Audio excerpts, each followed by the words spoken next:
Pemirsa, semakin meluasnya kasus pagar laut ilegal mendorong DPR mengeluarkan wacana untuk membentuk panitia khusus. Pembentukan pansus dinilai perlu mengingat hal tersebut menjadi masalah lintas komisi di parlemen.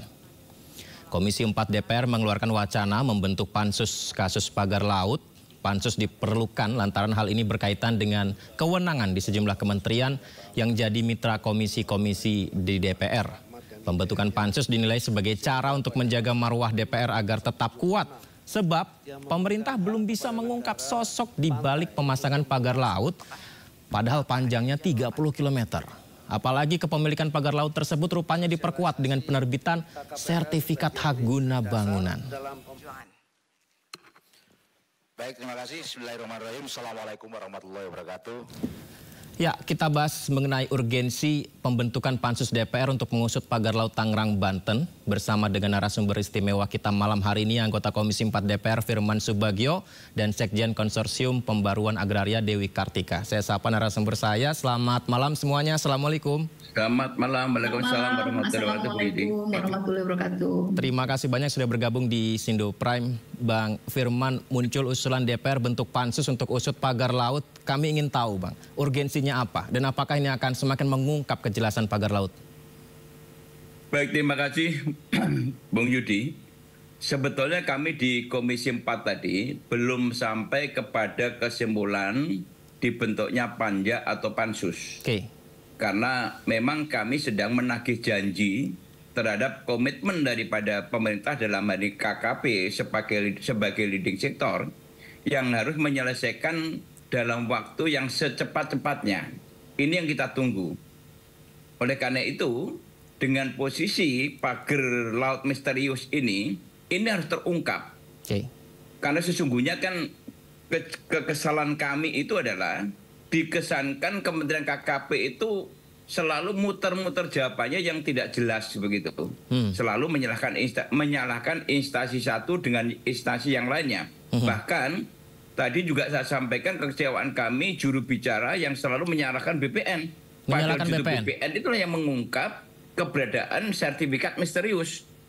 Nah, ini kan kesan saya kan ada ketakutan begitu.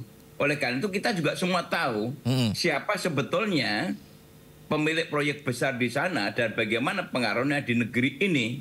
Nah, ini yang kita semakin mencurigai mereka itu kenapa kesannya itu kok justru malah tidak mempercepat merespon apa yang menjadi keluh kesah masyarakat agar gonjang-ganjing atau ketidakpastian di masyarakat ini segera terjawab. Dan dengan kemarin kami turun di lapangan itu masyarakat begitu antusias menyambut kami dan kemudian apalagi statementnya Bu Titik Soeharto yang minta supaya dikupas tuntas dan kemudian diproses secara hukum dan dicari dalangnya siapa, itu menyejukkan suasana. Namun hari ini tadi rapat itu belum menjawab itu semua. Oleh karena itu saya mengatakan tadi karena bentuk tanggung jawab moral kepada rakyat yang sudah menyampaikan kepada kami, maka kami minta tanggung jawab menteri, jangan saling melempar. Karena di lingkungan kementerian itu juga jelas bahwa tidak ada alasan lagi kalau itu mengatakan perlu alat bukti ditunda dan sebagainya. Alat bukti sudah cukup. Karena dari aparat penegak pengamanan di KKP sendiri, di JPSDKP, itu sudah langsung ke lapangan dan mencegel. Dan bukti-bukti sudah lengkap. Laporan masyarakat, pengakuan masyarakat, itu bisa dijadikan alat bukti. Sudah lebih daripada cukup, kan lebih daripada 3 alat bukti. Namun sampai hari ini kan tidak ada kemauan serius dari Menteri KKP. Ini yang kita sayangkan. Harusnya hari ini Menteri sudah menyampaikan bahwa pelakunya ini, kami akan lakukan tindakan ini, kami akan melakukan besok rapat dengan kepolisian atau dengan kejaksaan untuk memanggil mereka semua. Harus seperti itu memuaskan. Tapi kalau masih menunda-nunda dan kemudian tidak ada kepastian, bahkan sedang mencari alat bukti, melakukan penyidikan dan sebagainya, harusnya sudah cukup alat bukti itu. Jadi tinggal bagaimana tindakan konkret daripada pemerintah dalam KKP sebagai leading sektor, ya jangan menyalahkan orang lain. Karena ini sebetulnya kan persoalannya kan ada di tengah laut.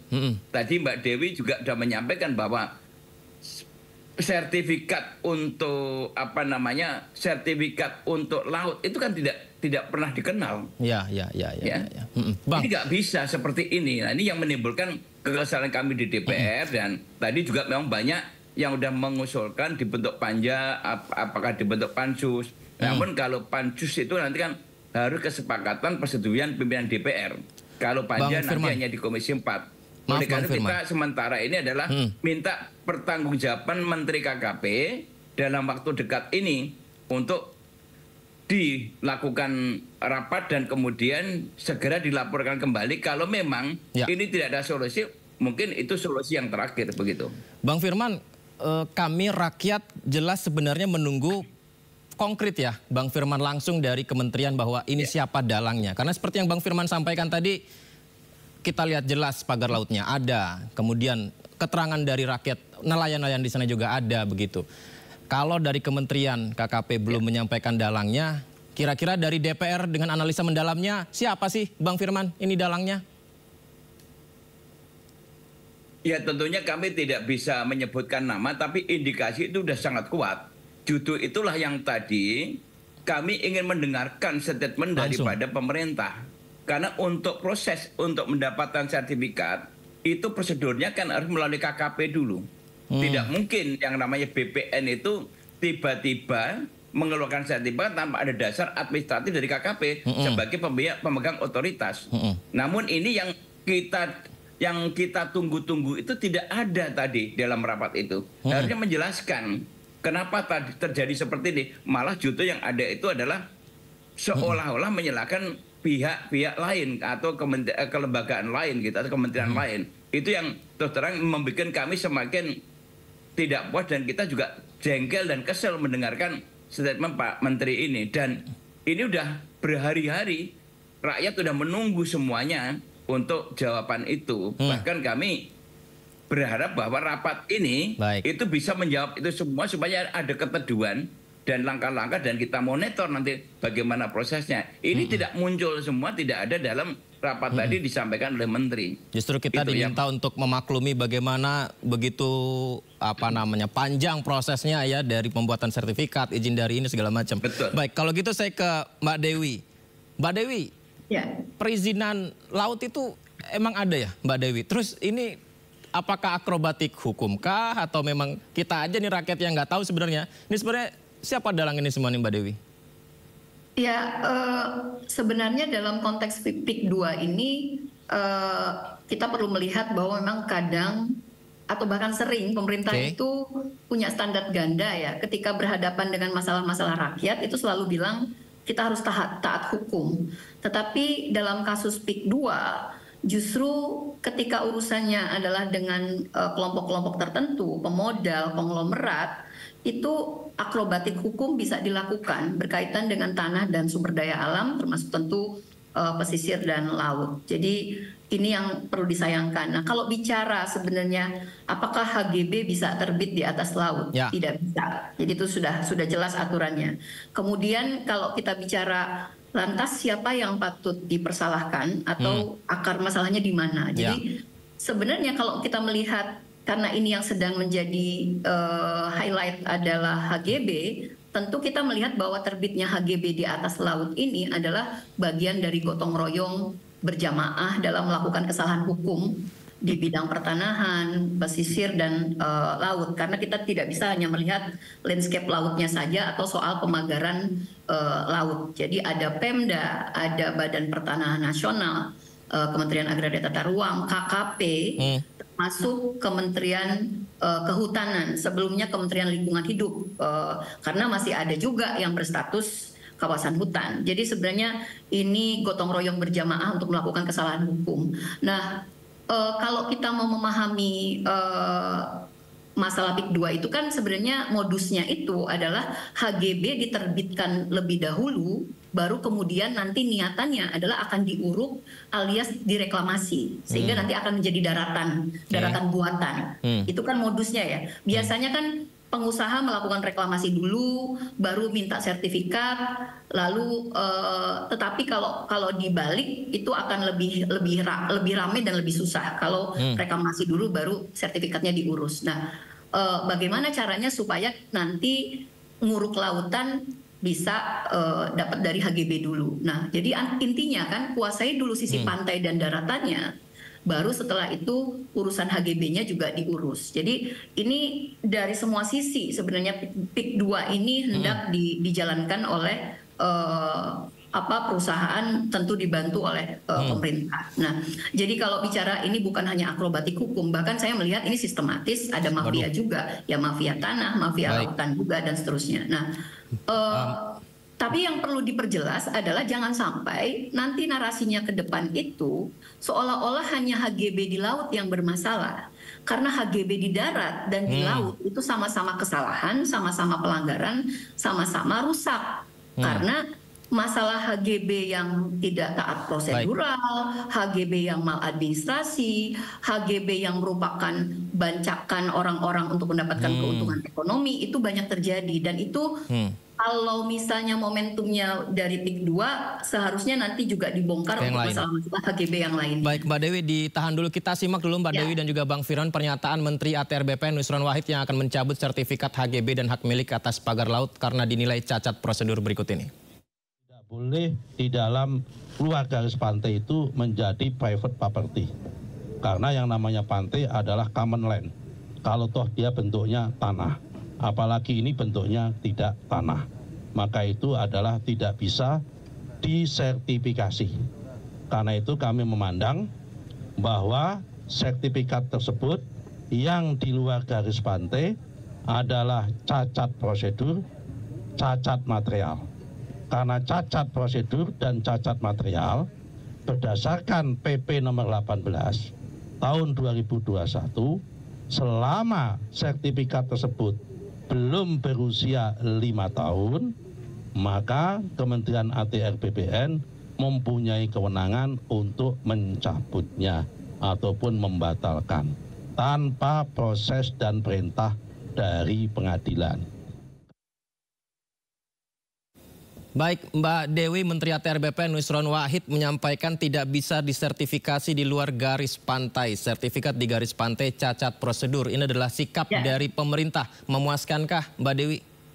Ya, sebenarnya aturannya sudah jelas ya. Bahkan kalau di darat itu masih pesisir pantai, itu ada aturan setidaknya 100 meter dari titik surut itu tidak boleh ada pensertifikatan atau tidak boleh disertifikatkan dalam bentuk apapun. Jadi apalagi ini di laut. Nah, tetapi problemnya adalah pemagaran itu kan sudah cukup lama ya, baru sekarang dibongkar. Kemudian dan perusahaan ini itu sudah lama dituduh oleh masyarakat menjalankan praktek mafia tanah dan mendapatkan banyak protes.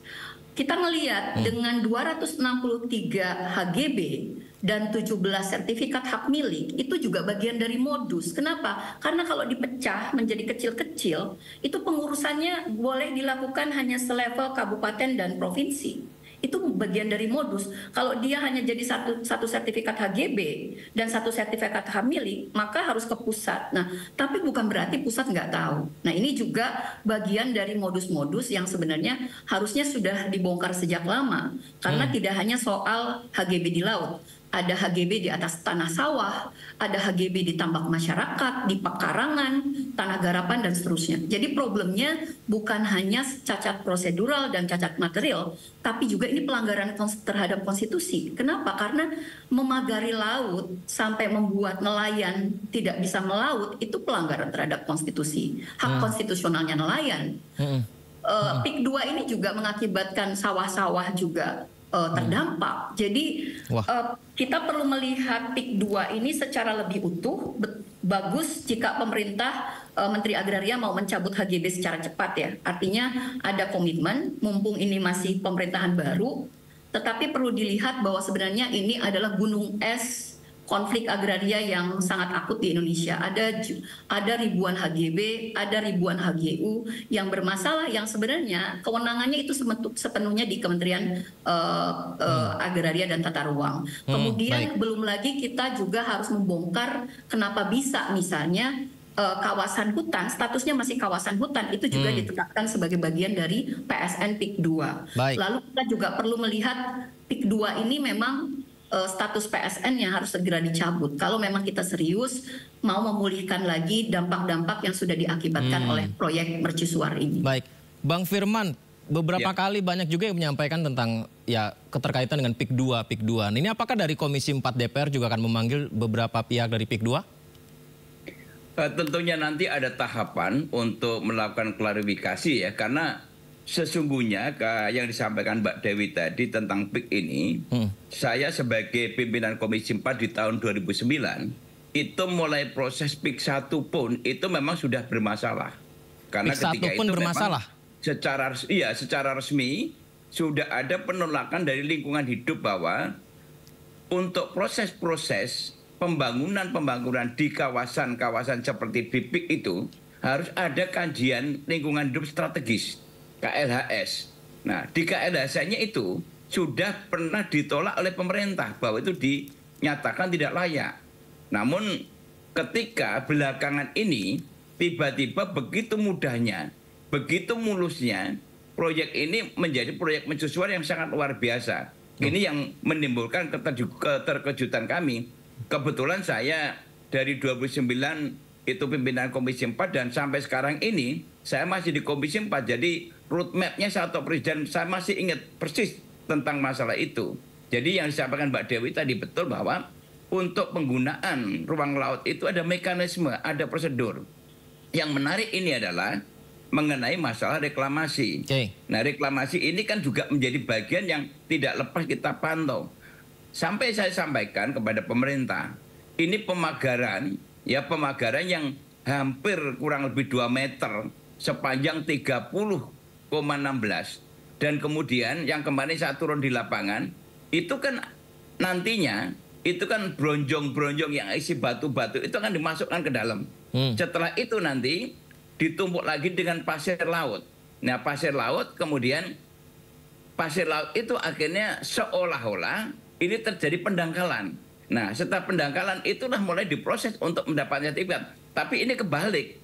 Sertifikatnya dikeluarkan dulu dengan berdasarkan gambar dan kemudian untuk reklamasinya ini secara bertahap dilakukan pemagaran ini. Nah, ini yang kami temukan di lapangan kemarin. Jadi sertifikatnya itu dulu tapi masih dalam bentuk laut, nanti ketika sudah reklamasi baru sertifikatnya lengkap.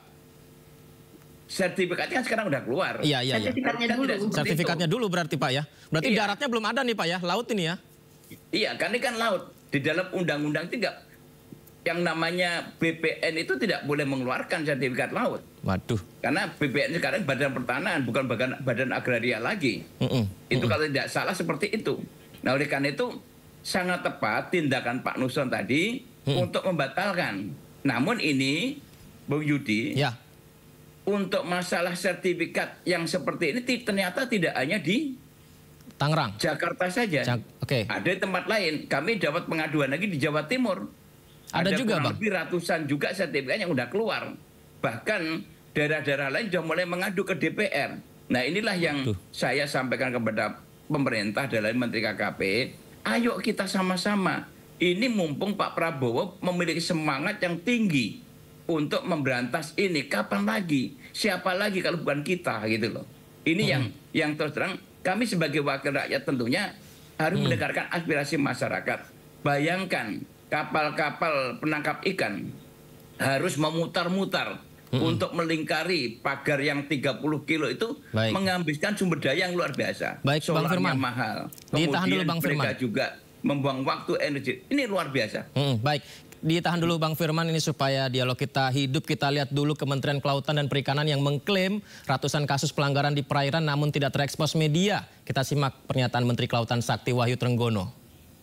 Ratusan kali penyegelan itu tidak hanya di sini, di seluruh Indonesia kita lakukan. Yang kalau tidak salah ada 196 kasus yang kita lakukan. Cuma tidak terberitakan seperti ini karena mungkin tidak terlalu menarik. Ada misalnya di Batam itu reklamasi yang menghancurkan hutan mangrove. Itu juga kita tindak. Kita segel dan padahal sudah ada KKPRL-nya tapi tidak sesuai begitu. Nah, kita tidak bisa kemana-mana. Misalnya contoh begini, tiba-tiba lalu kemudian tiba-tiba dibongkar misalnya begitu. Baik, Bang Firman, kalau saya tangkap ini Kementerian Kelautan dan Perikanan kan sedang dikritik tentang pagar laut. Tapi pernyataan tadi disampaikan Pak Menteri adalah, kalau boleh saya bilang membela diri bahwa sebenarnya banyak menangani banyak kasus, tapi nggak ke-expose aja nih dibandingkan dengan sekarang. Menurut Bang Firman gitu nggak? Inilah yang tadi lagi-lagi saya katakan, ini kan bahasa-bahasa yang tidak populer harus disampaikan seorang menteri. Saya memberikan apresiasi kalau ada di wilayah yang ditindak. Tetapi persoalannya adalah kenapa justru tadi kan disebut di Batam ada di mana-mana. Yang di depan pelupuk mata. Ya, dan ini udah berbulan-bulan sudah menjadi isu publik yang sedemikian rupa, kok seolah-olah menteri ini tidak mengatakan masih tidak tahu. Ini kan konyol. Ini bukan dagelan gitu loh. Ini konyol. Kekonyolan seorang pejabat yang menunjukkan bahwa mereka itu tidak punya tanggung jawab, dan ini menunjukkan bahwa pejabat itu terlampau santai dalam, apalagi setelah Pak Prabowo memerintahkan untuk dicabut oleh TNI Angkatan Laut, mereka mengklaim minta di stop. Ini kan sebuah keganjilan yang harusnya tidak boleh dilakukan seorang menteri. Itu alasannya sampai Anda mencopot PIN Anda, Bang Firman. Gitu. Sampai mencopot PIN itu alasannya keganjilan itu? Ya, saya sendiri kenapa sampai nyopot PIN, karena kami malu kepada rakyat. Kemarin ketika kami di sana itu, rakyat itu banyak berharap. Dan kami menjanjikan bahwa besok kami akan rapat. Mudah-mudahan besok itu bisa ada tanda-tanda baik, kemudian ada hal-hal yang bisa menjawab apa yang menjadi harapan rakyat, yaitu mengungkap kasus ini. Siapa sebenarnya dan apa yang dilakukan oleh KKP. Karena kami sebagai mitra yang mempunyai tugas fungsi pengawasan, saya merasa malu menggunakan rencana tadi. Saya agak emosi memang, karena rakyat di luar juga menunggu. Ternyata memang betul, setelah kami tidak mendapat jawaban yang pasti, mereka juga menyampaikan kepada kami, kenapa kok menterinya selalu mengatakan nanti dan nanti, ada apa begitu. Ini yang tentunya harus terjawab oleh pemerintah. Itu yang menimbulkan emosional kami yang tidak terkendali, karena rasa-rasanya kami sebagai wakil rakyat kalau tidak bisa melakukan sesuatu untuk rakyat, apa gunanya kita menjadi anggota DPR sebagai wakil rakyat? Padahal ini persoalan sudah sangat serius, apalagi Bapak Presiden sudah memerintahkan untuk segera dituntaskan dan diusut tuntas mengenai ini. Bu Ketua sendiri, Mbak Titik, juga sudah menyampaikan seperti itu. Mbak Dewi, dengan yang disampaikan Mbak Dewi tadi panjang lebar juga ditambah dengan Bang Firman sampaikan barusan. Ini apakah ada upaya tertentu merubah tata ruang darat dan laut sehingga garis batas laut berubah, otomatis sepan dan pantai berubah? Ya, sebenarnya ada informasi yang kuat bahwa penetapan PIK 2 bahkan termasuk sebagai PSN itu juga belum menyesuaikan dengan rencana tata ruang dan rencana detail tata ruang RDTR. Jadi itu satu, itu dari sisi situ saja sudah terjadi pelanggaran. Kemudian statusnya masih ada juga sebagian yang kawasan hutan. Padahal katanya DKI Jakarta, Jawa ini sudah mau tenggelam.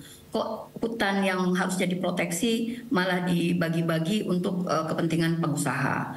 Lalu ternyata ada HGB. Nah, HGB ini kan hanya modus saja karena dia laut, lalu modusnya adalah HGB-nya terbitkan dahulu, baru kemudian nanti akan diuruk, akan direklamasi. Ketika sudah jadi daratan, nanti dikapling-kapling, proses jual beli, itu sangat sistematis. Nah, HGB laut ini pertama tentu sudah bisa dibatalkan. Apresiasi Menteri sudah tegas mau membatalkan. Nah, karena itu kewenangan BPN sepenuhnya. Penerbitan, perpanjangan, pembaruan HGB termasuk pencabutan HGB itu ada di Kementerian Agraria Tata Ruang. Apalagi sudah ada komitmen dari Presiden.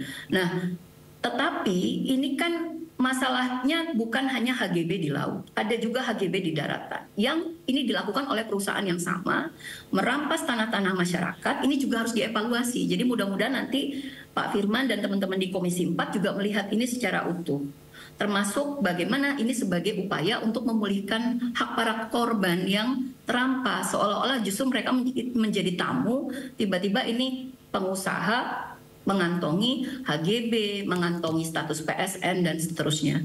Nah, ini juga bagian dari sebenarnya keprihatinan kita karena sekarang semakin banyak proyek strategis nasional yang itu diterbitkan, dilabelkan kepada proyek-proyek yang seharusnya dia tidak menjadi proyek strategis nasional. Di mana kenapa? Karena kepentingan swastanya lebih berat di situ. Nah, alasan PIK 2 menjadi PSN aja itu sudah tanda tanya. Nah, artinya pintu masuknya oke dari HGB Laut ini, tetapi mari kita lihat PIK 2 ini dengan cara yang lebih komprehensif lagi, supaya memang ada upaya-upaya pemulihan. Jadi bukan sekedar misalnya nanti, oh tidak prosedural, oh berarti nanti besok-besok kalau sesuai prosedural dibolehkan dong satu holding company menguasai tanah, laut, pesisir pantai dalam skala yang sangat luas sehingga berdampak secara sosial ekonomi dan merugikan banyak masyarakat. Mbak Dewi, itu yang perlu dilihat dari kasus ini. Ya, Mbak Dewi, Menteri Kelautan dan Perikanan juga masih menyelidiki nih, Mbak Dewi, pemilik pagar laut di Tangerang, Banten yang menimbulkan keresahan di kalangan masyarakat, terutama nelayan. Kita simak dulu ya, Mbak Dewi dan juga Bang Firman, berikut pernyataannya.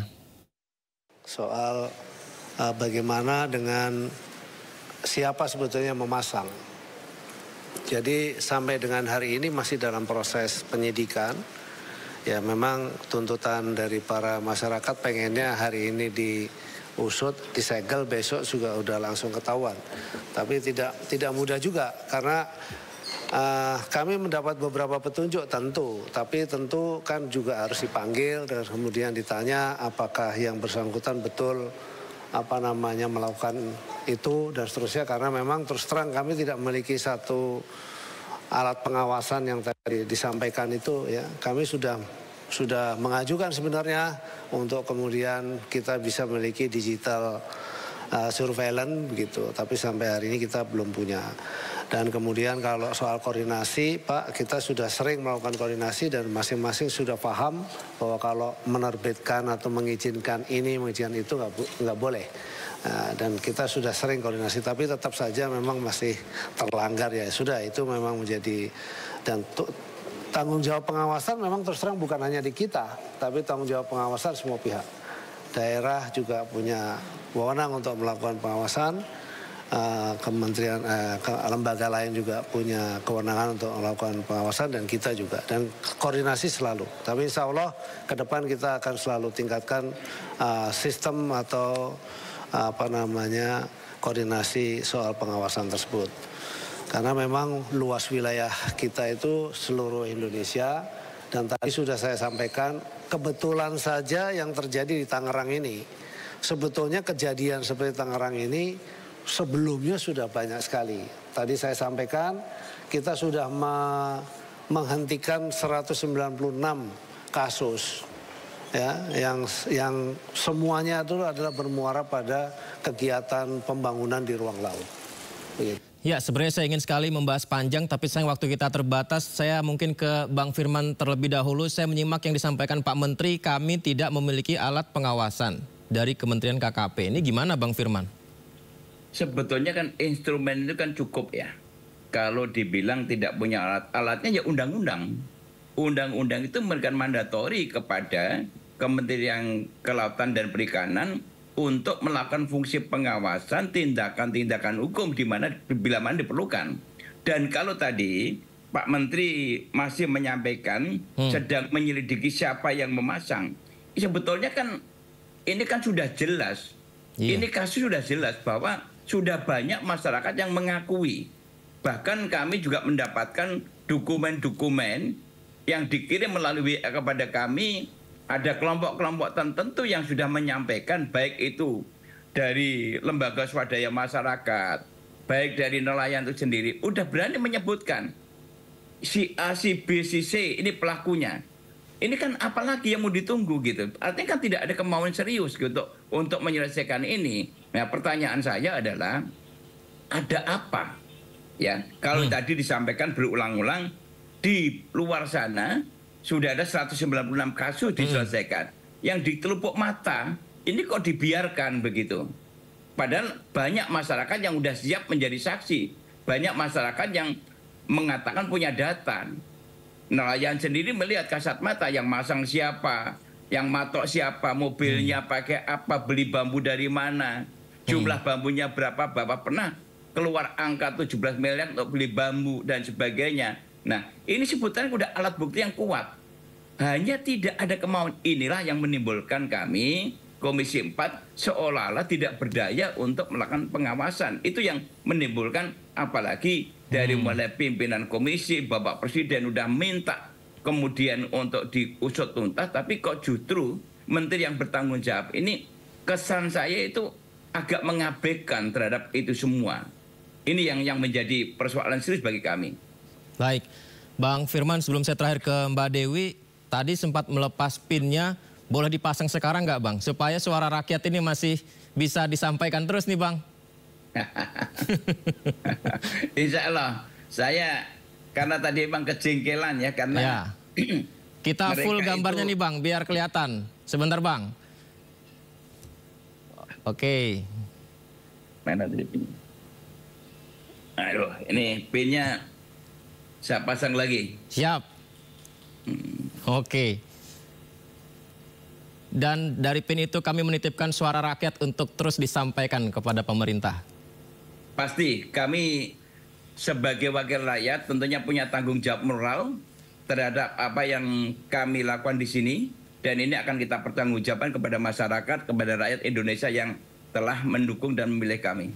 Baik, baik Mbak Dewi, sebenarnya pagar laut, sertifikat di laut, nah ini benarkah dalangnya masih misteri atau sebenarnya hanya belum diungkap saja?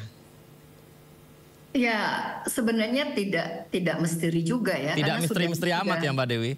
Sudah pasti ada keterlibatan dari Kementerian Agraria Tata Ruang, ada Pemda, ada KKP juga. Jadi sebaiknya KKP juga tidak defensif dengan menyatakan bahwa tadi ada banyak kasus sudah selesai kok. Nah ini PIK 2 kenapa bisa kecolongan? Apalagi pemagaran ini tidak hanya pemagaran 1-2 meter atau 1 hektar. Ini kurang lebih 30 km ya, panjang sekali dan seharusnya itu bisa terdeteksi sejak awal. Artinya memang ada pembiaran. Jadi kalau masih tanda tanya siapa yang melakukan pemagaran, ya perusahaan bagian yang menyebabkan pemagaran di laut itu. Jadi, nah tetapi ini harus menjadi alarm ya, karena pembangunan kota baru di PIK 2 ini kan bagian yang di sektor infrastruktur ini konflik agraria akibat pembangunan infrastruktur itu di tahun 2024 itu letusannya 79 kasus sampai seluas 290.000 hektar. Ya, sepanjang 2024 dari Januari sampai dengan Desember itu 79 kasus. Kemudian kalau ditarik lagi 10 tahun terakhir dari tahun 2015 itu ada 586 konflik agraria di sektor infrastruktur, termasuk di dalamnya adalah seperti pembangunan kota baru seperti PIK 2 ini. Jadi ini alarm sebenarnya kalau tata caranya masih melakukan akrobatik hukum, apalagi melibatkan kerja-kerja yang sifatnya sistematis, kolutif, koruptif, ada manipulasi proses yang sebenarnya ini harus dibongkar. Dan pagar laut ini adalah satu sisi saja dari keburukan tata kelola kita terkait agraria dan sumber daya alam. Nah, jadi ini harus dikeroyok nih penyelesaiannya, nggak bisa hanya tunjuk hidung. KKP salah, iya. Kementerian Agraria Tata Ruang salah, iya. Kementerian Kehutanan juga karena ada masih status kawasan hutan. Jadi termasuk Pemda. Jadi ini harus segera dituntaskan. Dan menurut saya memang PIK 2 ini sebaiknya segera dievaluasi secara utuh. Kemudian status PSN-nya dicabut. Kenapa? Karena kalau masih berstatus PSN, maka aturan di bawahnya akan ikut. Nah ini problemnya, masalahnya adalah ketika statusnya nggak dicabut nih Pak Firman, ini akan diterabas terus. Nah, karena ini transisi, pemerintahannya masih baru, sebaiknya itu PSN itu dicabut sehingga kita bisa lebih utuh melihat dan membongkarnya sehingga ada pemulihan hak masyarakat. Jangan sampai. Kemudian juga porsinya ya sesuai saja kebutuhan, jangan memonopoli juga. Mbak Dewi. Boleh itu. Sayang waktu kita terbatas Mbak Dewi. Tapi kami mendapatkan poinnya, Mbak Dewi, jangan sampai ini dibiarkan makin banyak meluas yang kita tidak tahu, negara diam saja ya. Baik Mbak Dewi, terima kasih banyak. Dan Bang Firman tadi juga terima kasih banyak sudah berkenan memasang pinnya juga di sini. Semoga yang disuarakan Mbak Dewi juga disampaikan langsung DPR ke pemerintah dan ini menjadi momentum supaya semua ini menjadi lebih baik. Terima kasih banyak narasumber saya. Selamat malam. Terima kasih Mas Yudi.